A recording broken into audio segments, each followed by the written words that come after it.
It all started about 3 years ago when I was talking to this girl for a little, Natalie. She lived in an older house and had the entire basement to herself. I remember her saying things like how her house was haunted, etc. I didn't really believe her until this one night. So me and my friend Nick are spending the night at her house, and I remember my friend laying down on the couch at like 9:30 p.m. and he was just staring blankly at the wall. I didn't think anything was wrong, I thought he was just messing around. I started calling his name, "Yo Nick. Nick. Nick." Nothing, couldn't get a response from him. Meanwhile, I was across the room and Natalie was sitting on her bed. About after a minute of him just staring blank, he jumps off the couch freaking out and Natalie started laughing. It didn't really dawn on me until later that I think she knew what was happening. Anyways, I started laughing too, thinking it was just a joke. About 5 minutes pass and he calms down and sits back down on the couch. This is where things get a little creepy and interesting. She had this screen door in her room that opened outside. I specifically remember as soon as I took 2 steps out of her room to go outside, every single light in her room, including outlets, all blew out and it was pitch black, and it got really creepy for a sec. We tried everything and the only thing in her room that would work was the lamp that was next to the couch right next to Nick's head. Anyways, this was all kind of new to me. I didn't really know what to think about the situation.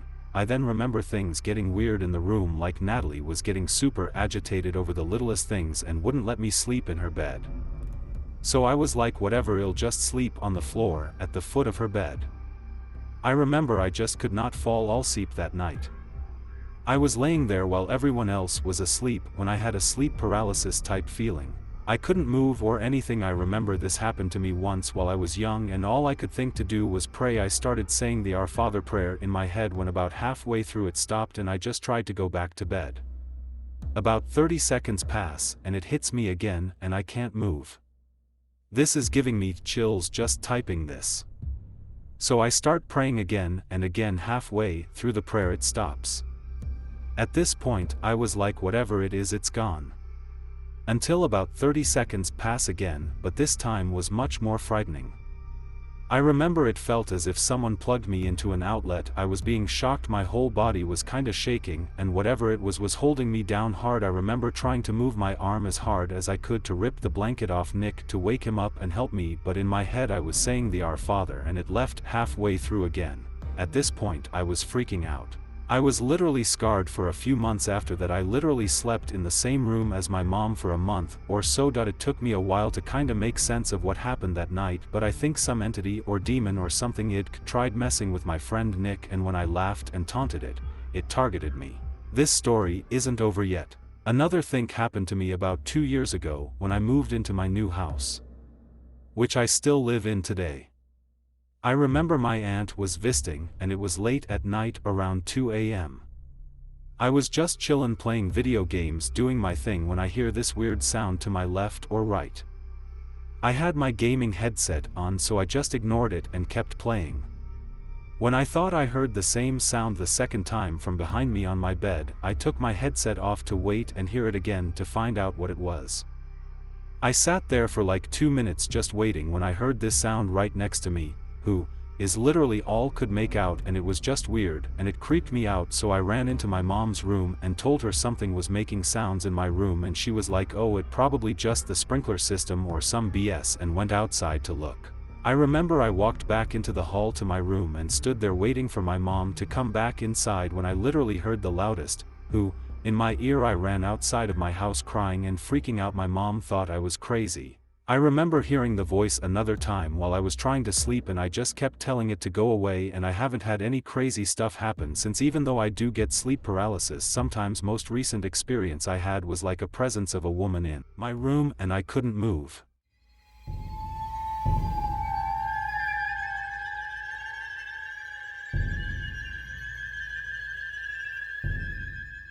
Before I start, you gotta know that I have a long history of multiple sleep paralysis ever since I was a child. I dare say multiple in a single night. I'm a 18-year-old male, and while I moved out from my mother's home 2 years ago, and been independent since then, and have been roommates with my uncle for a couple months now. But that's a different story. Anyway, this is going to be a little bit awkward given the fact that I was listening to scary stories while trying to fall back asleep after waking up at 5 a.m. While I was falling asleep, with my headphones on, I started to realize I've had woken up, but my body couldn't move.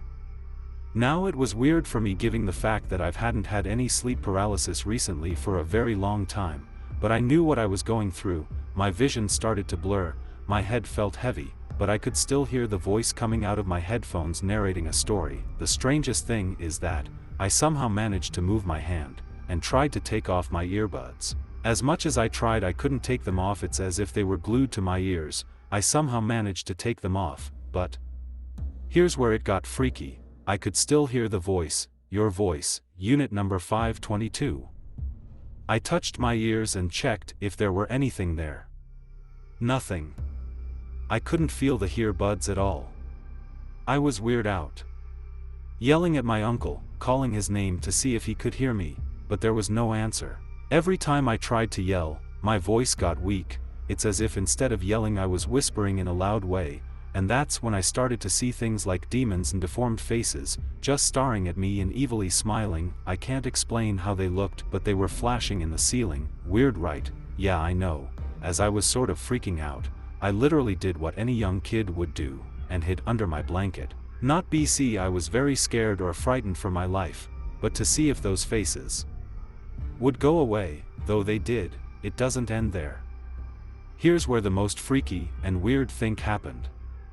As my vision started to clear and I was able to move more freely, it's when I realized I never even moved a muscle the whole time I was going through sleep paralysis. Turns out I was hallucinating things and imagining that I was actually moving and yelling. Like I've said, I've had experience with sleep paralysis for a long time, so I totally have experience on how to actually get out of it when it's a normal one, where you're just awake and can't move. Yeah, I know that's the whole point of one, but not all of them are about hallucinations and imagining. This was one of the few paralysis where I hallucinated and imagined things. Like I said, I haven't had one in a year, I could say. This one is my most recent one. I know it's probably not that scary, but for those who have experienced sleep paralysis, know how terrifying it could be, and it takes a strong mind and soul to get out of one, because you're literally struggling with yourself to be able to move and just come back to reality. For those who never experienced sleep paralysis in their life, I really hope you never do.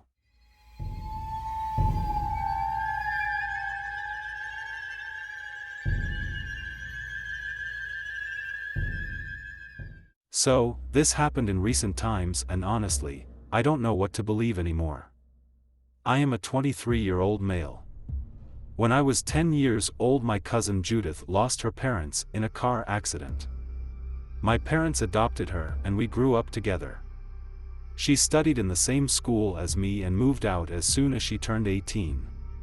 Even though my mom tried to be a mother figure, Judith always kept her distance from us. I know she created a wall around her after losing her parents. After moving out, she cut all ties with us. My parents sent her gifts on her birthday, but she never returned our calls. Last week, my grandma called me saying Judith has arrived and she is in very bad condition. My mom and I rushed to see her. She was a completely different person. Her pretty face was filled with scratches and scars. Her nails were filthy and her eyes were always moving.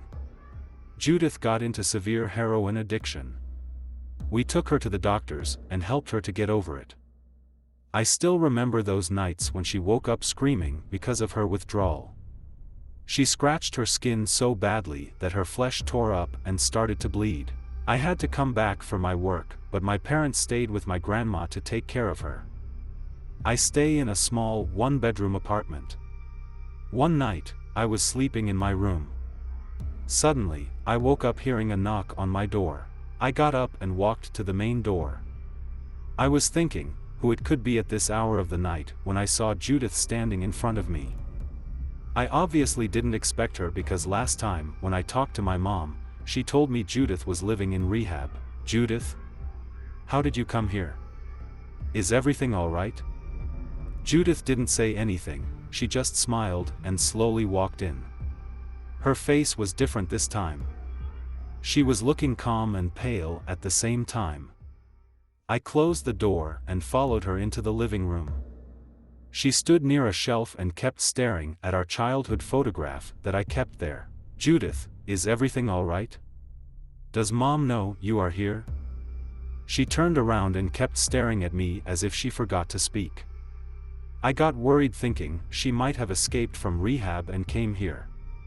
I was going to call my mom and let her know about all this when my phone rang. "Sit down. I will be back in a minute." I came back to my room and picked up the call. Surprisingly, it was my mom. "Hello. Mom. You won't believe what happened, Judith." But before I could finish, I heard my mom crying over the phone. "Mom. What happened?" "Max, Judith. Judith is no more. The people called from the rehab. She slashed her wrist with broken glass. Poor Judith." My senses got numb. My heart was pounding in my ears. If Judith is dead, then who the hell is standing in my living room? I slowly turned around and there she was. Standing right behind me. I might have screamed and fainted on the floor. When I woke up, I saw daylight coming from my window. I slept on the floor the entire night, but I couldn't tell if it was a dream or I imagined everything. The next day, I went to my grandmother's house to attend Judith's funeral. I didn't tell my mom about that night. After the funeral, my parents insisted that I stay the night at Grandma's. We had a quiet dinner and went to sleep. My parents and Grandma slept downstairs. I slept upstairs. Judith and I used to share this room when we used to travel here during our summer vacations. I couldn't help but think about Judith and that night. I dozed off thinking all this when I heard my alarm going off. I opened my eyes and realized I can't move. I could only move my eyes, and it took me a few seconds to understand I am having sleep paralysis. My breathing increased rapidly. It was the most terrifying state of mind one can ever experience. Before going to bed, I hung my jacket behind the door. I kept staring at it while waiting to break free from this situation, and the jacket started to float in the air. It started to come at me floating on its own when Judith appeared from the darkness. She stretched her hands and showed me her slit wrists. Blood was dripping from her cuts. She didn't say anything, just stood there. Suddenly, I wiggled my toe and understood my body has been released. But Judith didn't disappear this time. She stood there staring at me with her wide eyes. I asked in a gasping voice, What do you want from me? We never did anything wrong to you. We loved you. Stop torturing me like this." My mom rushed to my room hearing my voice, and as she opened the door, she saw Judith standing near my bed. Judith turned at her and screamed in a demonic voice. My mom didn't even get the time to scream, she just fainted on the floor. We had to hospitalize her as her pulse dropped rapidly and she had a mild heart attack. I stayed the entire night at the hospital. The next morning, my mom regained her consciousness. She started crying and I tried consoling her. "Mom, please, we have done enough for her. It's no one's fault that she..." "There's something we never told you, Max. We thought if you knew you will think the same thing Judith thought about us." "What is it, Mom?" "Judith wasn't your cousin. She is your sister." "What? What are you saying?" "I got pregnant when I was in high school. Your father and I were not in a position to take responsibility of this child, so we gave her for adoption. But fate always plans differently for each one of us. Your uncle and aunt were childless, so they went for adoption. And look at my luck, they ended up adopting my daughter. Even though it pained me to see my daughter being raised by someone else, I couldn't do anything. We wanted to tell Judith, but we didn't want to take her away from them. As more time passed, I started to notice something different in Judith's behavior and appearance. I found bruises on her body and came to know that your uncle and aunt abuses her. We immediately confronted them about this violent crime and a huge brawl took place. They took Judith with them, got into their car to escape. Your father and I chased them and unfortunately, they met an accident on the way. We could save Judith, but your uncle and aunt died." She took a pause, and the silence in the room started killing me. I screamed, "Why didn't you tell me she was my sister, Mom? Why didn't you? All these years, you made us live in a lie." The situation was such we didn't want to escalate that matter further. Also, we got Judith back after she died. Didn't we adopt her and showered with all our love? Oh my God. You must be kidding me. Showered with all your love? Your daughter never knew her real parents. She grew up in an abusive home, and that is the reason why she took her own life. We could have saved her. I bolted out of the hospital cabin in furious anger and saw my dad standing in the hospital corridor with a frail face. I looked at him and said, "You knew all this time and still kept your daughter away, still kept my sister away. I don't think I will ever be able to forgive you guys." That was the last time I saw my parents. It's been 3 years since I haven't met or talked to them. But every 6th of August, I wake up in that same state of trance where I can't move a muscle and I see Judith standing near my bed crying tears of blood. I don't know if it's her ghost or my guilty conscience that regrets not doing enough for my sister. Thanks for watching. If you would like to submit a personal story of yours for the chance to have it narrated on this channel, please send your story to the email in the description. I would love to know, down in the comments, what story was your favorite. Don't forget to join me on Instagram and TikTok, and I will see you all soon with another creepy video.